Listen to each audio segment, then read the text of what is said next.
Organ donation. Today I'll tell you that organs can be transplanted, the reasons that I think you should become an organ donor, and the benefits that come from being an organ donor.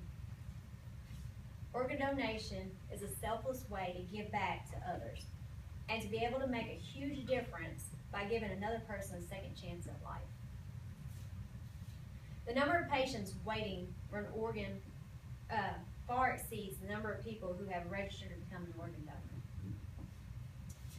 According to the U.S. Department of Health and Human Services, in an article, Why Organ, Eye, and Tissue Donation, published on the Institute's website, organdonor.gov, which was last accessed on April 30th, 2015.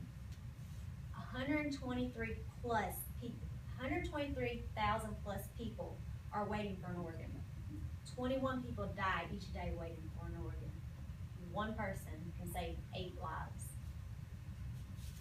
According to the article called Organ Donation, Don't Let These Myths Confuse You, written by Mayo Clinic staff on their website, mayoclinic.org, on May 3rd, 2013, many myths relate to organ donation are relatively false. And in order to be well informed, you must know what organ donation is, how it works, and as well as becoming an organ donor. And what organs and tissues that you actually donate. Ways to become an organ donor and stories of organ donor donation. I have a question for the audience. How many of you out there are organ donors? Let me ask you another question.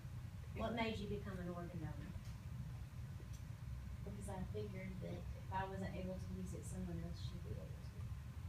What about you, Clark? What made you become an organ donor? It's like the reasons you mentioned. There are multiple people a day waiting for organ donation, and to be able to save a life with something that I'm clearly not going to be utilizing, like Heather had mentioned, it just seems like the right thing. When I was 16 and got my driver's license, I seen the posting for organ donation information. It made me curious. I took that piece of paper home and read over it, and I began asking myself, do I want to do this? Do I want to become an organ donor? I gave myself 2 years. At the age of 18, I chose to be an organ donor. I chose because I want to save somebody else's life when I'm gone. I want to help give a second chance to somebody else and hope that if I was in the same situation, somebody would give me that second chance at life.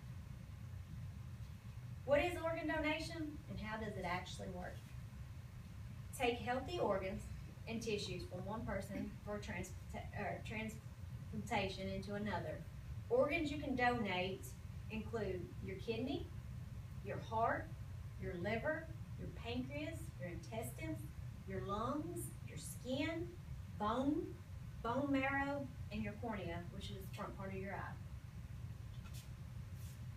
Organ donation usually occurs for patients with kidney failure, heart disease, lung disease, and cirrhosis of the liver.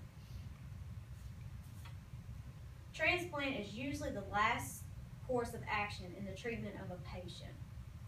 But if the patient is willing and able, they can have a good option at being a recipient.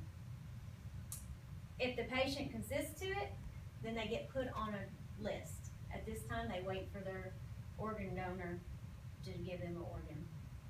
This list they can be on forever. This list doesn't mean tomorrow they'll get an organ, or a year from now they'll get an organ. They could sit on this list for a long time, and that's why we need to think about being an organ donor.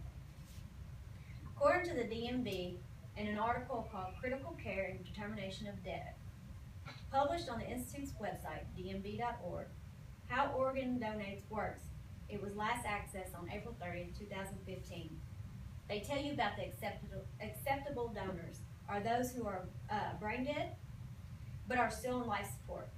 With this technical death, but the body is still functioning because it's on life support, it makes your organs still healthy. They're still able to be donated because they're still functioning. A match is made when both of the donor and the recipient have the same blood type. So how do you become an organ donor? There's 3 ways. You can go to www.organdonor.gov. On that page, down in the right-hand corner, there's a box. The box will guide you through the process. You'll register and you submit. Another way is www.dmv.org/organ-donor.php. Same process. You submit your information and you register. Or you can go to your local DMV. With there, they'll put your information in the system. You become an organ donor. So think about it. Imagine watching a loved one, your parent, your grandparent, your spouse or significant other, even your child, dying because one of their vital organs has quit working. Maybe because of a disease or an accident. Maybe for reasons that cannot be explained. Without any warning, the only chance of this person surviving is through organ transplant. But there aren't any available. So how would you feel when you have to wait for something you really want? What if there was something you literally can't live without? How many of you actually thought about that? It's never too late to save a life.